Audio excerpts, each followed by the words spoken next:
Hi, this is Christy with Creations by Christy, and today I'm going to show you how you can change one of these old, tired clipboards that you can find at a garage sale or a thrift store, resale store for under $1 to this gorgeous clipboard that I'd be proud to display in my home. It is so simple and easy, and you can even recruit your kids and help in making this.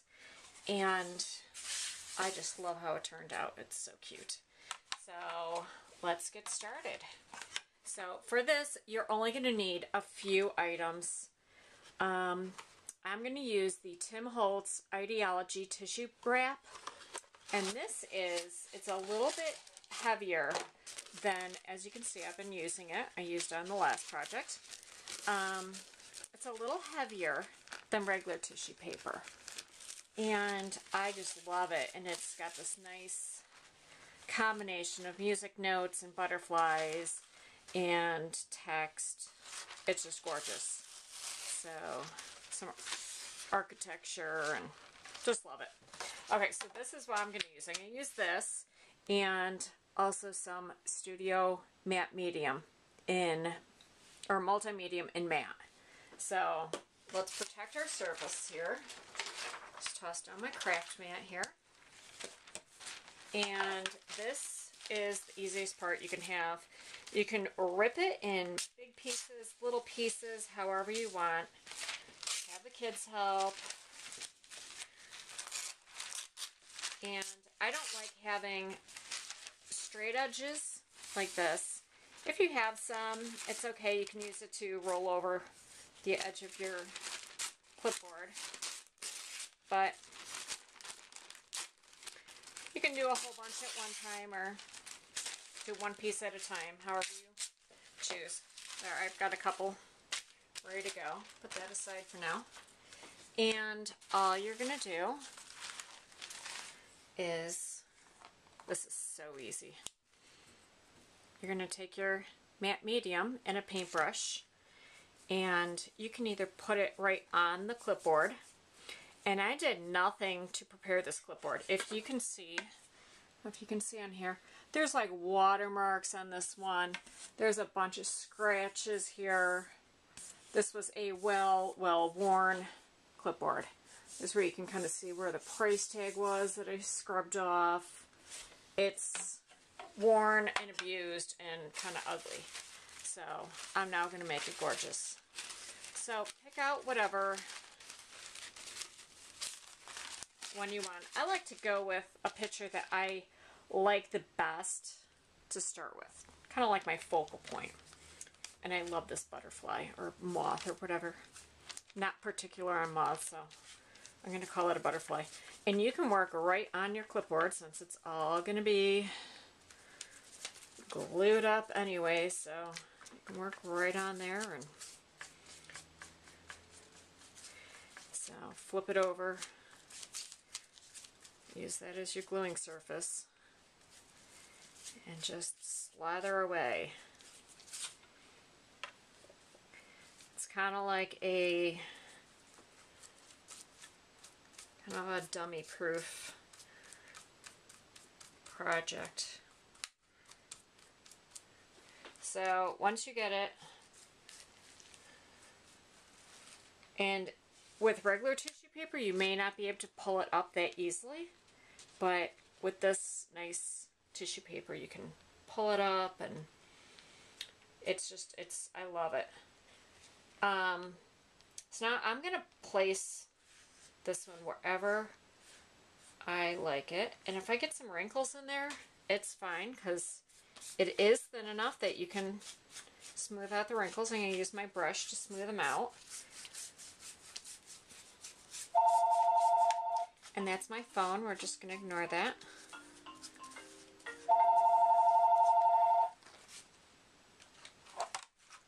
And just press it up underneath the clip. And like I said, you can just rip off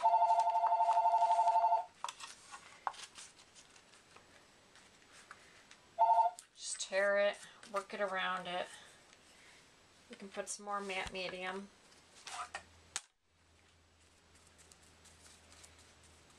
In and around. I know some people like to use a Mod Podge, but this is my adhesive of choice.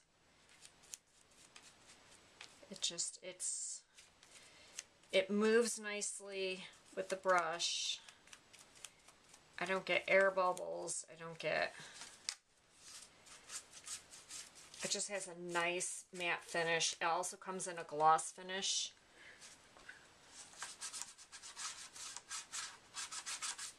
Okay, so now up under here, you can either take a razor blade or I'm just going to rip it.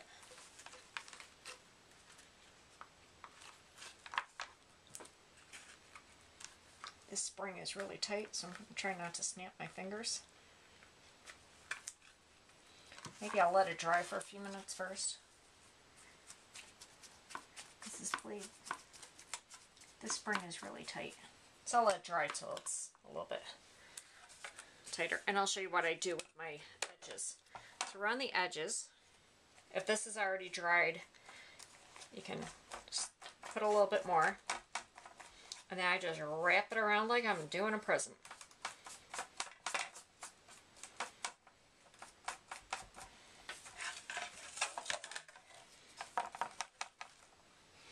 And then up in the corner, just stick some in there. You can put a little tear. But what's nice is because it is thin enough, you can just kind of mold it around and get it nice and flat. I work with my fingers a lot. Okay, so now you have the first piece on, which that one I usually do the most fussing.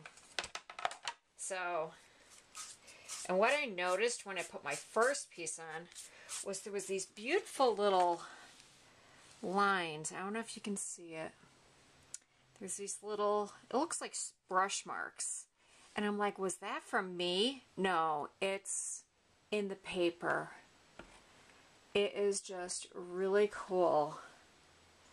I don't know if you can see this, the little brush marks, and they're going to be on there. So if you don't put too many layers, it shows through. It's, here, let me bring back my original one. You can see, like all through here, you can see these beautiful brush marks. It just looks so cool. I just love it. It's just in the paper. It's awesome. Okay, so now I'm just going to keep adding more. And here's like I have a straight piece. I can just add that right along the edge here.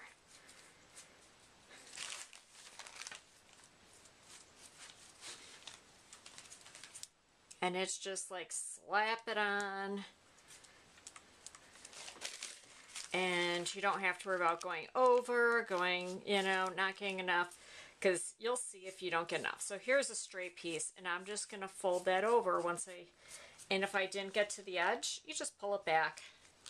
And that's where I like to do it on the back of the paper. And then just put it back. And then when you overlap two pieces, you're going to get this really nice,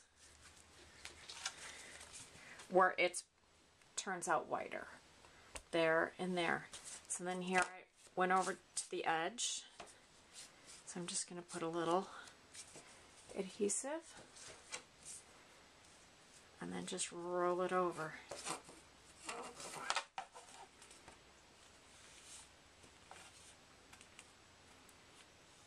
And just do the seam that way, and that way you don't really see that straight hard edge. And then just do the same here. And I always work, as I'm doing this, I'm doing the front first. And there's a method to my madness. If you do the front first, this is going to be all wet here. Okay? I mean, it dries really fast. This is already dry to the touch. But you're going to do this first. Then when you go to do the back, this is sitting on an angle. And so your front isn't going to be flat on here. So it can then dry a little bit more. So when you're working on the back, your front isn't laying, the wet area isn't laying flat. So it works out really great. So now I've got 2 pieces, so it's already looking pretty awesome, if I do say so myself. So I'm going to keep working on this, put a few more on here, and not bore you with me sitting here gluing and putting paper on. And then I'll be back and when I'm ready to flip it over and work on the back. All right? Okay, so I have the front all covered, and I even covered the top of this little metal piece here. I'm not going to worry about this part, this part here, because I'm going to alcohol ink it so it looks distressed and old. And I was able to get that one piece that was giving me some problems out from under here. I just took a razor blade and cut it and then touched up a little bit by adding another piece of paper. So now I'm ready to go ahead and do the back. So all of this is going to dry, that part there, and then it's going to turn out awesome like this one.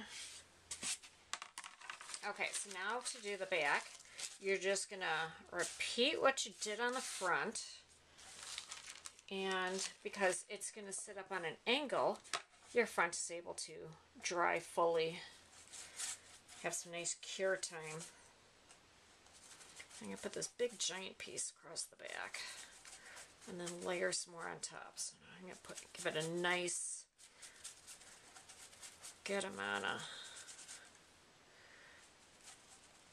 matte medium. This matte medium is awesome for so many uses. I adhere like absolutely everything with it.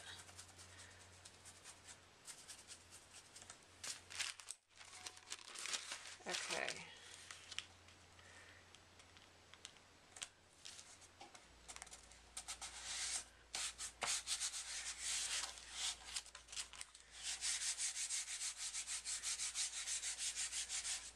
This one you can really see those lines in it because I just put like one straight piece across.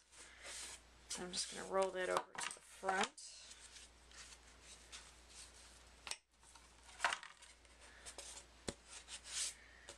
Tear that down. Grab another piece. I like that one down there.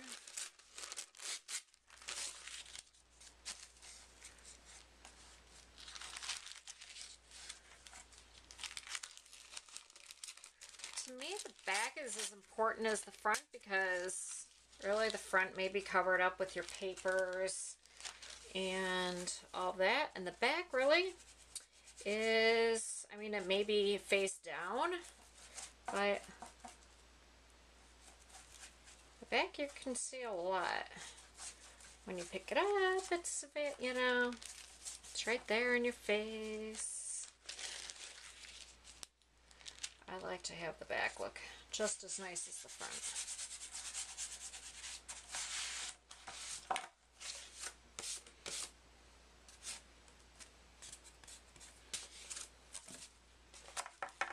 I'll flip it over.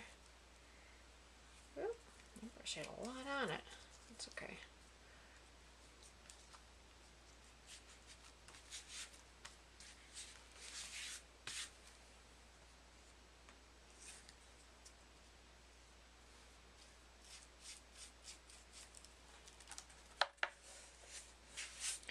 Love the collage on this paper.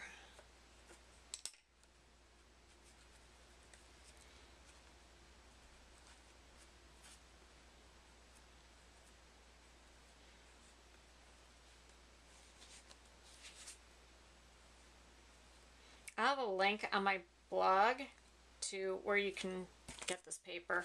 And what's nice is even though I have just put 2 pieces of paper on the back of this, it already has the beautiful layered effect because I have pieces coming from the front over to the back. So I already have all this nice layering going on. So it really goes quite quickly. You can like get it done in no time at all. And I have plenty of paper. I don't need to be stingy with it. I like that. So it is, like I said, so super easy, super quick. And if I wanted some variety, like let's say you didn't want this brown color coming through, you can paint the whole clipboard before you add your paper. You can also stain or do any kind of like other techniques on top of this, especially since I'm using the matte medium. You can do other techniques on top of it.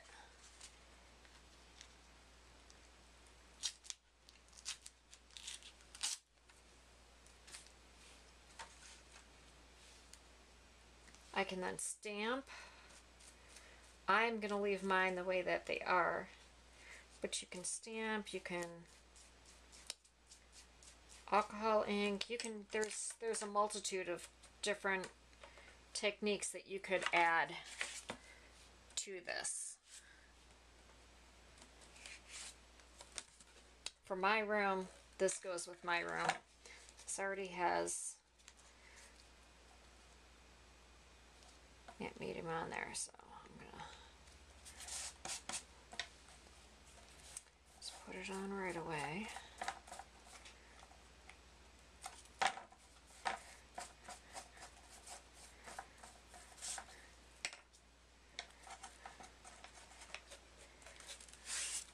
Roll that piece over.